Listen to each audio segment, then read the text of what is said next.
네, 2023년이 벌써 이제 절반이 지나가고 있습니다. 그래서 지나온 시간 동안 기쁨도 있었고 여러 가지 행복한 일도 많았지만 또 우리가 피할 수 없는 게 낙심되는 일도 많이 있었을 것입니다. 네.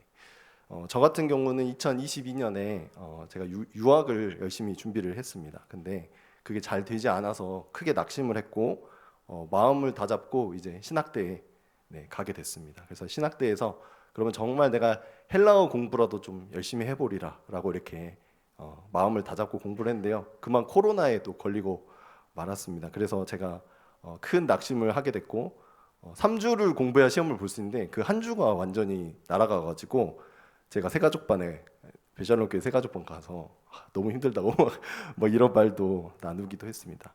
그래서 낙심될 수 있는 일들 저희가 피할 수 없는 것이 저희 인생인 것 같은데 이 낙심이라는 것이 왜 발생하게 될까요? 네, 국어사전에서 말하는 낙심의 뜻은 바라던 일이 이루어지지 않아서 마음이 상함을 의미합니다. 네. 또 헬라어 사전을 찾아보면 바람직한 활동을 이어나갈 동기를 잃어버린 상태를 말합니다. 네. 이게 아이러니하게도 낙심이라는 것은 바람직하고 내가 바라던 일이 있기 때문에 일어나게 됩니다. 네. 그런 의미에서 현대인들은 모두 낙심하기 쉬운 사회에서 살고 있죠. 현대 시대는 어느 때보다 가장 풍요한 지금 사회 속에 살고 있습니다. 그래서 많은 사람들이 어렸을 때 태어날 때부터 내가 바라던 일들을 모두 다 쉽게 이뤄가면서 이 기술의 편리함을 누리고 있고 세상의 부요함을 누리면서 내가 원하고 꿈꾸는 일들이 더 많아지는 시대 속에 살고 있습니다. 그래서 뜻대로 되지 않을 때 현대인들이 받는 스트레스는 옛날 사람들이 느끼던 그 스트레스보다 훨씬 크고 더 크게 낭망하는 것이 현대인들의 특징이 되겠습니다. 그래서 또 현대인들은 자기 정체성을 자기가 어떤 일들을 성취했을 때 그 이루는 것에다가 두기 때문에 그것이 안 이루어졌을 경우 굉장히 낙심합니다. 네. 과거 사회 같은 경우는 가족 공동체에서 어떤 역할만 충실하게 잘 이렇게 해도 거기서 행복감을 느끼고 어느 정도 성취감을 느꼈다면 지금 현대에는 자본주의의 물결과 포스트 모더니즘 이런 속에서 어떤 자아를 실현해야 되고 돈도 많이 벌어야 되고 또 전통주의 영향도 여전히 있기 때문에 가족에서 역할도 잘 해야 되는 그런 모든 것들을 다 성취한 자만이 어느 정도 그래도 행복하다 이렇게 느끼기 때문에 현대인들은 그 사회의 흐름이 주는 가치들 속에서 자기는 거기에 못 따라가고 있는 자신을 발견하게 되고 낙심 속에 살아가고 있습니다. 현대인들뿐만 아니라 사실은 기독교인들도 낙심 가운데 살고 있습니다. 네, 가서 제자 삼으라는 그 예수님의 명령을 저희가 듣고 기독교인들은 그 어느 누구보다도 정말 그것을 원하고 나도 그렇게 성취하고 싶다. 예수님의 이름으로 세상이 바뀌는 것을 좀 보고 싶다. 이렇게 하지만 지금 사회가 어떨까요? 지금 사회는 전혀 예수님의 복음에 반응하지 않고 움직이지 않는 이런 현실을 보면서 기독교인들은 말은 하지 않지만 마음속으로 어느 정도 낙심된 상태를 가지고 살아가게 되겠습니다. 정말 아이러니한 것은 예수님이 주신 그 좋은 말씀 때문에 우리의 낙심이 일어나기도 한다는 것이죠. 그래서 사도 바울도 어떻게 보면은 우리보다 너무 낙심하기 쉬운 상황 가운데 있다는 것이 지금 고린도 후서의 상황입니다. 그렇지만 바울은 내가 낙심하지 않는다 이렇게 당당하게 얘기하고 있습니다. 그래서 그 이유를 오늘 살펴보겠는데요. 고린도 후서 배경을 살펴보자면 사도 바울은 2차 전도 여행에서 1년 6개월 동안 그렇게 사도 바울이 오래 이렇게 머물지 않잖아요. 근데 1년 6개월을 머물면서 자기 에너지를 쓰고 열심히 사역을 일으켰는데 근데 거기 사람들이 이제 거짓 교사들의 영향으로 인해서 막 분열되기 시작하고 이제 사도 바울의 사도권까지도 의심받는 이 상황 속에서 바울이 나 진짜 사도예요 라고 하면서 쓴 것이 바로 고린도 후서입니다. 사도 바울은 의심받을 수밖에 없는 것이 그 거짓 교사들이 왔을 때 그들의 기준에 의하면 너무 초라했습니다. 성공적인 사역자의 모습이 아니었죠. 어떤 공인된 기관으로부터 추천서를 받은 그런 사람이 아니고요. 건강하지도 않았고 부요하지도 않고 많은 군중들이 그를 추종하는 것도 아니었습니다. 그래서 당연한 순서로 그의 사도권은 의심을 받았고 그는 스스로를 변호하기 위해서 자기의 사랑하는 사람들에게 자기를 변호하기 위해서 쓸 수밖에 없었습니다. 그래서 바울은 지금 현대인들이 가질 수 있는 그 낙심하게 되는 요소들 있잖아요. 그런 것들을 다 가지고 있는 것 같습니다. 건강 없고 관계도 지금 잃어서 편지 써야 되죠. 성공도 없고 재정도 없고 그 다음에 가장 기초적인 안정의 바운더리라고 할 수 있는 가족조차도 없고 혼자 이렇게 외롭게 사역을 하고 있는 모습을 볼 수 있습니다. 근데 바울은 이렇게 말하죠. 고린도후서 4장 1절 다시 한번 같이 읽어보겠습니다. 같이 읽어볼까요? 시작. 그러므로 우리가 직분을 받아 긍휼하심을 입은 대로 낙심하지 아니하고, 네, 낙심하지 않는다. 근데 바울은 내가 이 직분을 가졌다 이렇게 말합니다. 이 직분은 무엇일까요? 고린도후서 3장의 내용을 잘 알고 계신 분들은 익숙하시겠지만 바울이 말한 직분은 옛 언약의 그 직분과 비교되는 새 언약의 직분, 이걸 내가 가졌다 이렇게 말하고 있습니다. 옛 언약의 직분은 출애굽기 34장에 등장을 하는데 바로 모세가 하나님으로부터 계명을 딱 받고 하나님이 다시 친히 써주신 그 계명 두 돌판을 갖고 이 세상에 딱 다시 내려왔을 때 그 모세의 얼굴에 비친 그 하나님의 영광, 그것이 비쳤을 때 사람들은 그것을 바라볼 수가 없어가지고 모세의 얼굴에 수건을 썼습니다. 근데 그 영광도 그렇게 대단한 직분이었습니다. 그 영광을 반사한 직분만도. 그렇지만 바울이 가진 직분은 3장 18절을 잠시 보시면, 네, 수건을 벗은 얼굴로 거울을 보는 것 같이 주의 영광을 보고요, 영광에서 영광에 이르게 되는 더 놀라운 직분이다. 내가 받은 직분은 진짜 그 영광을 보는 직분이다 라고 바울이 이야기를 하고 있습니다. 그래서 바울이 내가 낙심하지 않는다 라고 이야기하는 것은, 여기서 이제 낙심하지 않는 이유가 나오는데 이 직분을 내가 어떻게 받았다라고 하고 있을까요? 1절 보면은 4장 1절에 바로 긍휼하심입니다. 긍휼하심. 바울은 이 자신의 직분을 받는 것이 하나님의 긍휼하심이라고 여겼습니다. 여기서 낙심하지 않는 이유를 제가 말씀드리자면 이것입니다. 자신의 직분, 자기의 지금 위치, 자기의 정체성, 이것이 하나님의 영광을 보는 것이고, 그리고 이것이 오직 하나님의 긍휼로 인한 것임을 알게 된 사람은 낙심을 이겨낼 수 있습니다. 네. 예를 들면은 제가 이제 전도사라는 직분을 저희 교회에서 가지고 있잖아요. 근데 이게 하나님의 긍휼로부터 인한 게 아니고 내가 어떤 좀 노력을 했고 내 됨됨이가 좀 괜찮아서라고 제가 생각하기 시작한다면 저는 어떻게 될까요? 저는 꼭 물질적인 대가를 원하는 것은 아니지만 어느 정도 저의 직분에 대해서 제가 지분을 집어넣기 때문에 그에 합당한 결과를 원할 것입니다. 그래서 사람들이 나의 됨됨이만큼 좀 나를 바라봐줬으면 좋겠고, 나의 됨됨이만큼 사랑해줬으면 좋겠고, 그리고 사역을 해도 하나님 제가 이렇게 열심히 공부했잖아요, 이렇게 열심히 기도했잖아요 하니까 그에 맞는 사역의 열매들을 원할 것 같습니다. 하나님의 영광이 없으니까 인간은 바로 다른 곳에서 그 영광을 추구하게 되겠죠. 그렇지만 반대로 반대 예시를 들자면 전도사로서 받은 저의 직분이 하나님의 영광을 보는 직분이고요, 그리고 이것이 오직 하나님의 긍휼로부터 인했다라는 것을 알게 되면 제가 하는 모든 일은 은혜가 됩니다. 그리고 제가 보는 것은 하나님의 영광이기 때문에 잘하고 못하고에 집중할 시간이 있는 게 아니고 하나님의 그 영광 속에서 나를 긍휼히 여기시고 그분의 섭리가 어떻게 펼쳐가시는가, 그거에 대해서 관심을 가지게 됩니다. 그래서 바울은 이렇게 고백했던 것이죠. 낙심하지 아니하고, 이렇게 고백을 했습니다. 그리고 낙심하지 않은 사람은 어떤 삶을 살게 될까요? 2절에서 나오는데요. 2절을 같이 한번 읽어보도록 하겠습니다. 같이 읽겠습니다. 시작.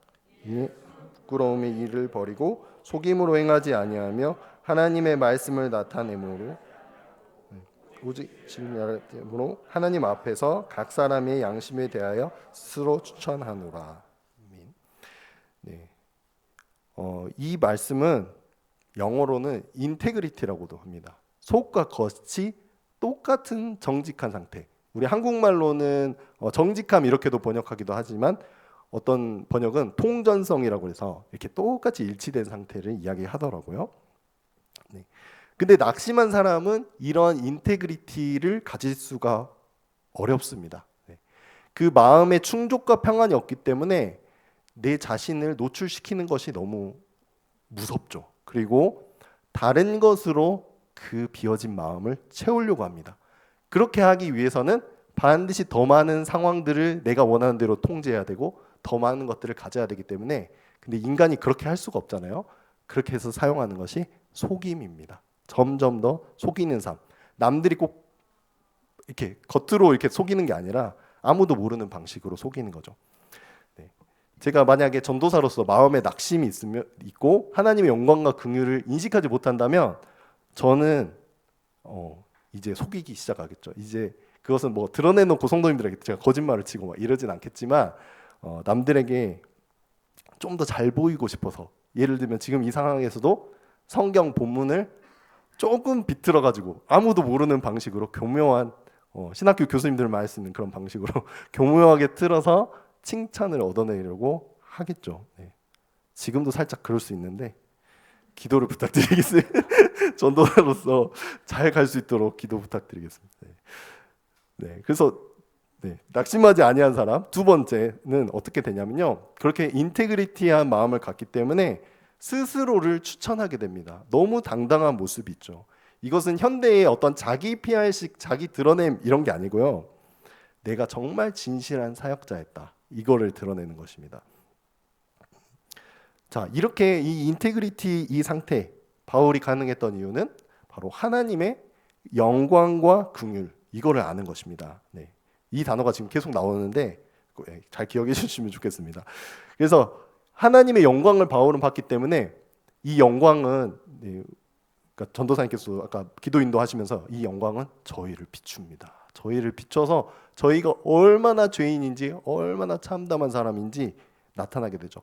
그렇지만 이게 까발려졌을 때 저희가 부끄럽지 않은 것은 뭐가 함께하기 때문에 긍휼이 있습니다. 긍휼. 하나님께서 불쌍히 여기세요.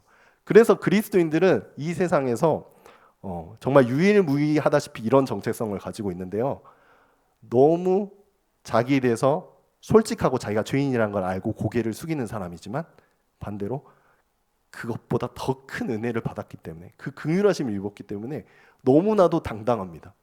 그 두 가지를 함께 가질 수 있는 사상의 체계는 기독교밖에 없습니다. 나의 죄를 솔직하게 하나님의 영광 때문에 인식하게 되지만 그 영광이 나를 긍휼히 여기는 영광이라는 것을 알기 때문에 너무나도 당당하게 되죠.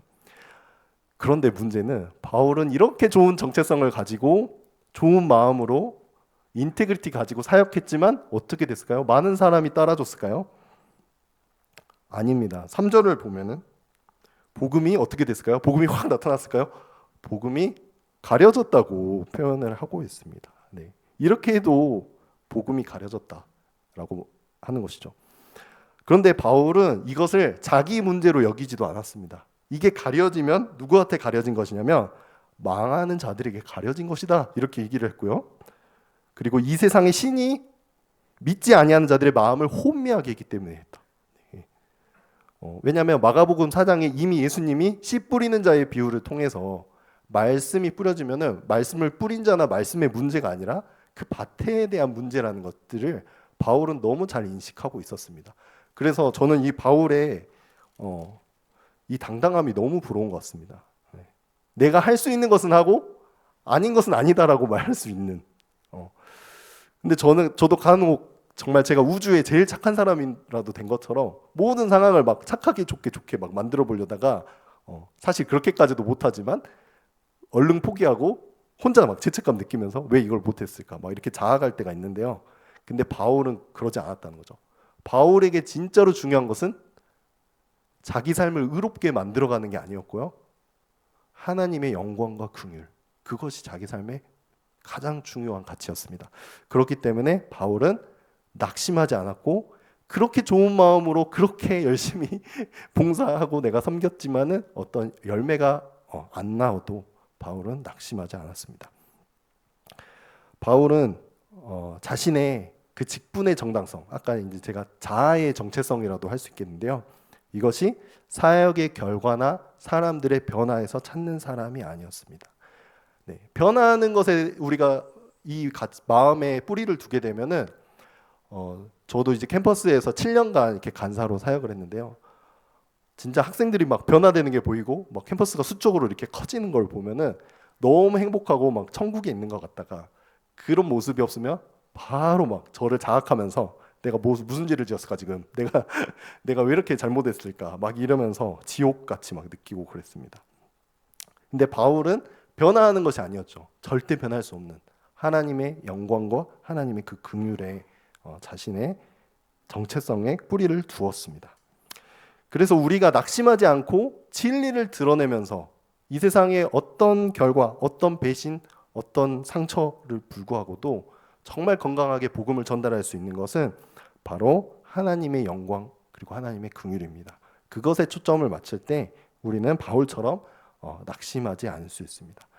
그리고 바울은 역시 바울답게 이거를 변호하면서도 계속 복음을 얘기합니다. 바울이 얘기하는 복음. 네, 오늘 고린도후서 4장에 나오는 복음에 대해서 한번 보겠습니다. 바울이 전한 복음은 도대체 어떤 복음이었을까요? 자, 4장 5절을 같이 읽어보도록 하겠습니다. 시작. 우리는 우리를 전파하는 것이 아니라 오직 그리스도 예수의 주 되신 것과 또 예수를 위하여 우리가 너희의 종된 것을 전파함이라. 네, 예수가 주 되신 것, 이것은 초대교회의 가장 중요한 고백이었습니다. 네. 예수님이 주님, 예수님이 하나님이 아니시라면 초대교회 모든 교리는 다 무너지게 돼 있거든요. 예수님이 하나님이 아니시라면 어떤 일이 벌어질까요? 예수님이 행하셨던 그 모든 기적과 일들, 그것은 과연 진짜였을까라는 생각을 하게 됩니다. 그리고 예수님의 십자가에 매달리심, 예수님이 우리 죄를 대신하셨다. 이것이 과연 완벽하고 완전한 것인가라는 생각도 하게 되죠. 근데 반대로 예수님이 하나님이시면 어떤 일이 일어날까요? 예수님이 하나님이시면 너무나도 자연스럽게 폭풍우를 잠잠케 하시고 물 위를 걸으시며 환자들을 고쳐주시고 죄인들과 함께 하셨습니다. 그 우주의 창조자가 죄인들과 함께 하셨다는 것은 너무나도 놀라운 스토리가 되고요.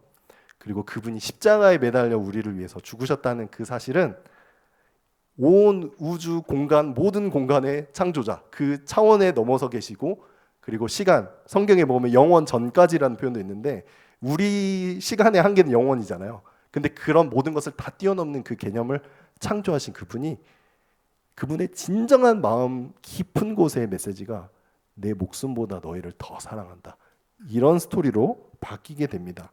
그래서 예수의 주 되신 것은 너무나도 중요하고 놀라운 이야기죠.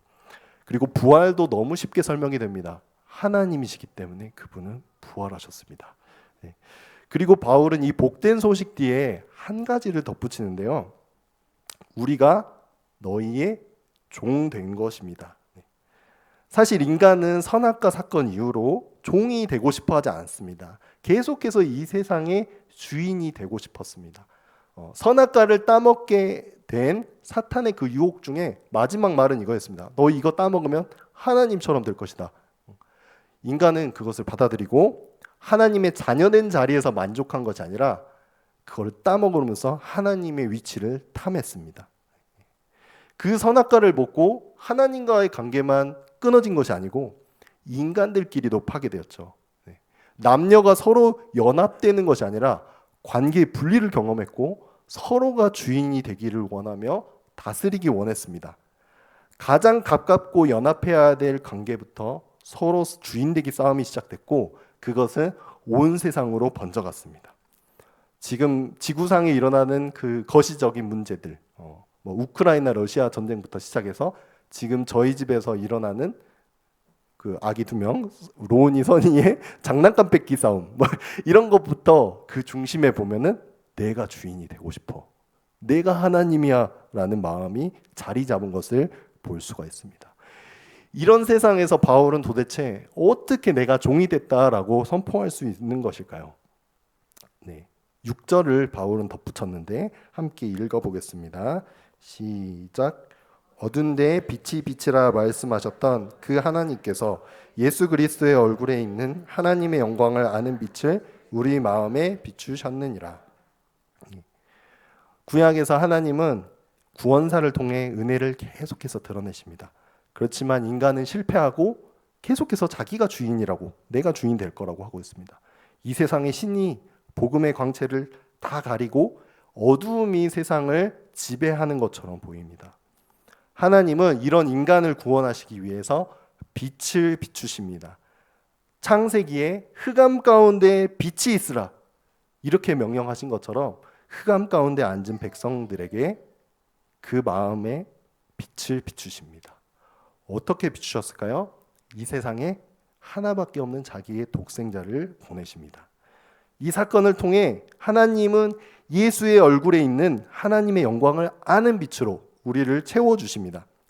예수님은 이 세상에 오셔서 이렇게 말씀하셨습니다. 인자가 온 것은 섬김을 받으려 함이 아니라 도리어 섬기고 하고 자기 목숨을 많은 사람의 대속물로 주려 함이니라. 주인이 되려고 하는 이 인간들 속에 오셔서 이 인간들의 본성을 뒤엎어버리는 하나님의 충격적인 고백이죠. 사람들을 이용해서 내가 주인이 되려고 하고 있고 하나님, 심지어 하나님까지도 이용해서 내가 하나님 주인이 되려고 하는 그 인간들, 서로를 짓밟다가 흑암 속에 거하게 된 그 인간들에게 하나님의 본체가 내려오셔서 이렇게 말한 거죠. 내가 너희를 섬기러 왔다. 내가 종이다. 진짜 주인 될 만한 그분이 종이라고 말하셨습니다. 그리고 십자가에 죽기까지 복종하심으로 우리 죄를 대신해 주고 자기의 모든 의를 우리에게 전가시켜 주셨습니다. 이때 예수님의 얼굴은 어땠을까요? 빛과 광채가 가득한 얼굴이었을까요? 물론 예수님은 변화산에서 그런 모습을 보여주셨습니다. 그러나 하나님의 사랑, 하나님의 그 영광이 가장 확실하게 증거되는 그 십자가의 순간에 예수님의 그렇게 빛나던 얼굴은 침뱉음을 당했고요. 주먹으로 맞았습니다. 이사야 52장에 그의 모양이 타인보다 상하였고 그의 모습이 사람들보다 상하여서 많은 사람들이 그에 대하여 놀랐다라고 나와 있습니다. 예수님의 얼굴은 구경꾼들이 가면서 봤을 때 사람 얼굴이 어떻게 저렇게 되지? 라고 놀랄 정도로 예수님의 얼굴은 훼손이 된 것이죠. 심지어 사람들은 예수님의 얼굴을 수건으로 가려놓았습니다. 마치 저희가 읽은 고린도후서 그 4절에서 이 세상의 신이 그리스도의 영광의 복음의 광채를 비치지 못하게 하려는 것처럼 가려놓았습니다. 그분의 그렇게 빛나던 얼굴이 이제 어두움에 감싸게 된 것은 무엇일까요? 그 이유는 무엇일까요? 바로 우리에게 그분의 얼굴에 있는 하나님의 영광을 아는 빛을 비추시기 위함입니다. 우리 마음에 그 영광의 빛을 비춰주시기 위해서 그분은 수건으로 감싸이실 뿐만 아니라 십자가에서 진정한 어두움에 감싸이게 됩니다. 바로 하나님께 버림을 당하신 것이죠. 이 세상에서 모든 존재들이 경험할 수 있는 가장 혹독한 어두움을 십자가에서 그리스도께서 감당하셨습니다. 왜 그랬을까요? 바로 하나님의 영광을 주기 위함이고 그것이 바로 하나님의 긍휼이었기 때문에 그렇게 하셨습니다. 이로 보건대 사탄의 계획은 성공한 것처럼 보였지만 완전히 실패로 끝났습니다. 빛나던 예수 그리스도의 얼굴을 가려버렸고 그 예수 그리스도의 얼굴을 완전히 짓밟았지만 예수 그리스도 얼굴에 있는 하나님의 영광을 아는 그 빛, 그것은 확실히 전달되었습니다. 결국 그 영광을 누구도 가릴 수 없었죠. 우리는 이제 그 하나님이 누군지 정확히 알게 됐습니다. 그분은 누구실까요? 하나님은 자신의 가장 소중한 아들, 그 아들을 내어주실 만큼, 제가 아들을 낳아보니까 진짜 이거보다 소중한 게 있을까 이런 생각이 들었는데 그 가장 소중한 것을 내어주실 만큼 더 너희들이 소중하다 할 만큼 우리를 사랑하시는 분이라는 것이 드러나게 됐습니다. 그래서 사탄의 극렬한 노력은 결국 하나님의 영광을 나타내게 되었습니다. 네, 그래서 이 복된 소식을 통하여 하나님의 영광을 본 인간, 본 바울은 뭔가를 원하고 더 추구하고 이런 게 아니죠. 인생의 계획을 짜고 그것을 성취해서 영광을 누리고가 아니고 이제 그 영광을 보고 그 영광에서 영광에 이르게 되는 직분을 내가 얻었다. 하나님의 긍휼하심으로 이걸 얻었다라고 이렇게 고백하고 있습니다. 그래서 바울은 헛된 영광을 구하지 않습니다. 네, 그리고 예수 그리스도의 섬김의 모습을 따라서 온통 주인이 되려고 하는 그 세상 속에서 종으로 살아가려고 합니다. 이렇게 나의 종된 모습을 보여주고 예수님의 주되심을 나타내는 것이 그의 유일한 관심과 기쁨이 되었습니다.